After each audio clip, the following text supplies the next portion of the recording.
আসসালামু আলাইকুম, কি অবস্থা সবার? এইটা হলো টেকনো স্পার্ক 20C। এই ফোনটা বাংলাদেশের বাজারে লঞ্চ হয়েছে 12,999 টাকায় 4128 ভেরিয়েন্ট, আর 14,499 টাকায় আপনারা পেয়ে যাচ্ছেন এই ফোনটার 8128 ভেরিয়েন্ট। আজকে আমার হাতে যেটা আছে সেটা হচ্ছে এটার 8128 ভেরিয়েন্ট। সো এই বাজেটের মধ্যে আপনারা এই ফোনটাতে literally 8GB RAM 128GB Rome পেয়ে যাচ্ছেন অবভিয়াসলি, তার সাথে একটা সুন্দর ডিজাইন। স্পার্ক 10 প্রো লঞ্চ করার পর তারা যতগুলো ফোন লঞ্চ করেছে এই ডিজাইনেই অলমোস্ট লঞ্চ করেছে। সো ডিজাইন সুন্দর, এতে কোনো সন্দেহ নাই।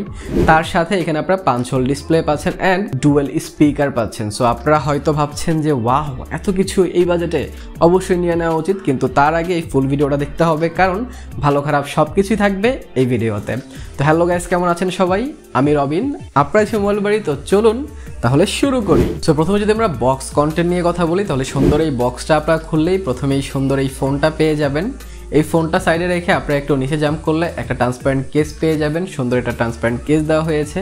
তার সাথে আপনারা একটা 18 ওয়াটের চার্জার পেয়ে যাচ্ছেন ইন দ্য বক্স। তার সাথে আপনারা পেয়ে যাচ্ছেন একটা টাইপ সি কেবল, আর সিম এজেক্টর তো থাকছেই। সো এগুলো সাইডে রেখে যদি আমরা এই সুন্দর ফোনটা নিয়ে কথা বলি, তাহলে প্রথমেই ডিজাইন নিয়ে কথা বলতে হবে। টেকনো স্পার্ক 10 প্রো যখন হিট হয় বাংলাদেশে, এরপর থেকে তারা অলমোস্ট সব ফোনে কিন্তু এরকম ফর্ম ফ্যাক্টর অ্যান্ড এরকম ডিজাইন লঞ্চ করেছে। পিছনে ম্যাট ফিনিশিং করেছে তারা, দেখতে অনেক চমৎকার লাগে, যদিও প্লাস্টিক ফিনিশিং। সাইডেও আপনারা প্লাস্টিক পাচ্ছেন, কিন্তু সাইডটাও কিন্তু ফুল ফ্ল্যাট পেয়ে যাচ্ছেন। এজেসগুলো আর কি দেখতে কিন্তু অনেক চমৎকার মনে হয়, যদিও একটু শার্প এজেসের কারণে হাতে এতটা কমফোর্ট ফিল করবেন না আপনারা, বাট স্টিল এটা লুকস কিন্তু কোয়াইট প্রিমিয়াম। আর এই প্রিমিয়াম ফোনটা যদি আপনারা গাজীপুর চৌরাস্তা শাপলা ম্যানশনের সাদ্দাম টেলিকমের কাছ থেকে কিনেন, তাহলে একটা প্রিমিয়াম গিফট কিন্তু পেয়ে যাবেন। সেটা হচ্ছে একটা স্মার্ট ওয়াচ। ইয়েস, এই ফোনটা যদি আপনারা কিনেন তাহলে আপনারা প্রত্যেকেই একটা স্মার্ট ওয়াচ কিন্তু গিফট পেয়ে যাবেন সাদ্দাম টেলিকমের কাছ থেকে। আপনি জাস্ট ডিসক্রিপশনে যান, তাদের পেজ লিঙ্ক পেয়ে যাবেন, সেখানে তাদের সাথে যোগাযোগ করে এই ফোনটা তাদের কাছ থেকে নিয়ে নিতে পারেন। কিন্তু অবশ্যই মোবাইল বাড়ি চ্যানেলের সাবস্ক্রাইবার হতে হবে এবং তাদের পেজটা ফলো দিয়ে রাখতে হবে। এছাড়া সামনের দিকে আসলে আপনারা একটা 5 হোল ডিসপ্লে পেয়ে যাচ্ছেন 6.6 ইঞ্চি, যার পিপিআই হচ্ছে 267। তার সাথে 90 হার্টজের রিফ্রেশ রেট পেয়ে যাচ্ছেন।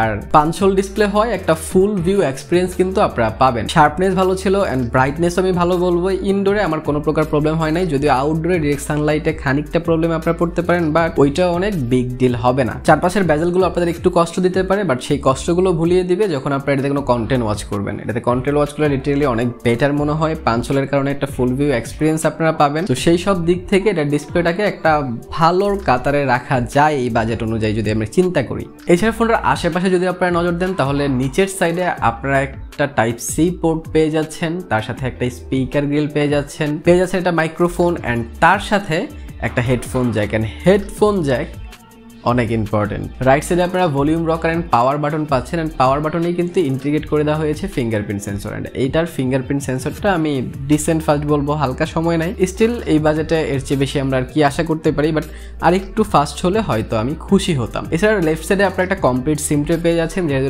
সিম কার্ডের পাশাপাশি একটা মেমোরি কার্ড ইউজ করতে পারবেন। আর টপ সাইডে আপনারা সেকেন্ডারি একটা স্পিকার পেয়ে যাচ্ছেন, তার মানে এই ফোনটাতে কিন্তু আপনারা ডুয়াল স্পিকার পেয়ে যাচ্ছেন। অ্যান্ড সত্যি কথা বলতে এই ফোনটার সাউন্ড কোয়ালিটি আমাকে অনেক ইমপ্রেস করেছে ভাই, অনেক ভালো সাউন্ড হয়। নর্মাল এই বাজেটের যে ডুয়াল স্পিকারগুলো আমরা দেখি, স্টোরিও স্পিকারগুলো দেখি, সেগুলো নিচ থেকে অনেক বেশি সাউন্ড হয়, উপরে থেকে অনেক কম সাউন্ড হয়। এইটাতেও সিমিলার কাইন্ড অফ, বাট এটার উপরেরটা থেকে মোটামুটি ভালো লেভেলের সাউন্ড আমি পেয়েছি। তো একটা স্টোরিও স্পিকারের এক্সপিরিয়েন্স আপনাদেরকে দিবে, অ্যান্ড সাউন্ড কোয়ালিটি নিয়ে আপনাদের কারো কোনো টেনশন হবে বলে আমার মনে হচ্ছে না। এছাড়া ফোনটার ওয়েট ম্যানেজমেন্ট ভালো ছিল, যার কারণে ফোনটা হাতে নিয়ে মোটামুটি কমফোর্টেবল ফিল করছিলাম। এছাড়া যদি ফোনটার ইউআই অ্যান্ড ওএস নিয়ে কথা বলি, তাহলে এই ফোনটাতে আউট অফ দ্য বক্স আপনারা অ্যান্ড্রয়েড 13 পেয়ে যাচ্ছেন, তার সাথে হাই ওএস 13ও কিন্তু আপনারা পেয়ে যাচ্ছেন। অ্যান্ড এইটার সফটওয়্যার এক্সপিরিয়েন্স মোটামুটি খারাপ ছিল না, ক্লিন ছিল। কিছু অ্যাপস অবশ্য আপনারা প্রি ইনস্টল পেয়ে যাবেন, সেগুলো আপনারা ইজিলি আনইনস্টল করে দিতে পারেন। সেটা নিয়ে আমার মনে হয় না এতটা প্রবলেম তাদের পড়তে হবে। আর তার সাথে যেহেতু এখানে 90 হার্টজের রিফ্রেশ রেট রয়েছে, তার কারণে এইটার সফটওয়্যার এক্সপিরিয়েন্সটা মোটামুটি ভালো আমি পেয়েছি। কোনো ইউআই ল্যাগের দেখা আমি পাই নাই। তারপরও আরেকটু যদি ইউআইতে তারা কাজ করে আরেকটু বেটার হবে। এক্সট্রা যে অ্যাপগুলো তারা দেয় সেগুলো যদি না দেয় সেটা আরেকটু বেটার হবে, ইউআইটা আরেকটু লাইট হবে অ্যান্ড চালাইতে আরেকটু ভালো লাগবে। এছাড়া যদি আমরা পারফরমেন্স সেকশন নিয়ে কথা বলি, এইটাই হচ্ছে সবচেয়ে হতাশার জায়গা। এখানে আপনারা হিলিও G36 প্রসেসর পাচ্ছেন, লিটারালি 14,500 টাকা যদি এটার টপ ভেরিয়েন্টের কথা বলি। আর যদি 13,000 টাকার কথাও চিন্তা করি, তাহলেও এই বাজেটে আমার মনে হয় G36 একটা বেটার চয়েস হবে না। আমি তারপরেও এটা দিয়ে ফ্রি ফায়ার খেলেছি, আপনারা দেখতে পাচ্ছেন কেমন খেলা যাচ্ছিল। হালকা পাতলা ল্যাগের সাথে খেলা যাচ্ছিল, ফুলি স্মুথ আমি বলবো না, কিন্তু কাজ চলার মতো মোটামুটি ভালোভাবে আপনারা খেলতে পারবেন। যারা নর্মালি এত হার্ড কোর গেমার না তাদের জন্য সমস্যা হবে না। ইভেন আমি ফুটবলও খেলেছি, ফুটবল খেলা যাচ্ছিল, আপনারা দেখতে পারেন কি অবস্থা এটার। আর নর্মাল গেমগুলো তো আপনারা খেলতে পারবেনই। আরেকটা ভালো ব্যাপার হচ্ছে যে এটাতে অন্তত জাইরো সেন্সর সাপোর্ট করে, সো আপনারা যারা জাইরো প্লেয়ার আছেন তারা এটাতে জাইরোতে খেলতে পারবেন। তো পারফরমেন্স সেকশনে ওভারঅল যদি আমি বলি, আমার কাছে বেটার মনে হয় নাই। আরেকটু বেটার প্রসেসর হলেও 𝐠85 𝐠88 এখানে দিতে পারলে আমার মনে হয় এটা বেটার হতো। আর টেকনোর কাছে আমরা অবশ্যই সেগুলো আশা করি, কারণ টেকনো কিন্তু এখন ভালো ভালো ফোন লঞ্চ করতেছে মার্কেটে। এত সুন্দর ডিজাইনের সাথে একটা ভালো প্রসেসর হয়ে গেলে জমে ক্ষীর হয়ে যেতে পুরো। প্রথমে যদি অন্তত বেঞ্চমার্কটা আপনারা দেখেন, আপনার সামনেই রয়েছে, আপনারা দেখতে পাচ্ছেন যে হেলিও G36 কিরকম পারফর্ম করেছে অন্তত বেঞ্চমার্কে। এবার যাক ক্যামেরা সেকশনে। এই ফোনটাতে আপনার রেয়ারে দুইটা ক্যামেরা পাচ্ছেন, একটা এআই সেন্সরের সাথে 50 মেগাপিক্সেল সেন্সর দেওয়া হয়েছে, যেটা হচ্ছে মেন সেন্সর। আর সামনে আপনারা 8 মেগাপিক্সেল ক্যামেরা পেয়ে যাচ্ছেন। ডে লাইটে এটার মেন সেন্সর দিয়ে মোটামুটি ভালো ছবি আসছিল, আপনারা দেখেন কিরকম পারফর্ম করেছে সানলাইটে। তাছাড়া এইটাতে আমি বেশ কিছু সেলফিও ক্যাপচার করেছি, সেলফিগুলো আমি দিয়ে দিচ্ছি, আপনারা দেখেন এন্ড ডিসাইড করেন যেটার ক্যামেরা কোয়ালিটি আপনার কাছে কেমন মনে হয়েছে, আর সেটা কিন্তু আমাকে কমেন্ট সেকশনে জানাইতে পারেন। এছাড়া ফোনটাতে আপনারা 1080p 30 fps এ সর্বোচ্চ ভিডিও করতে পারবেন।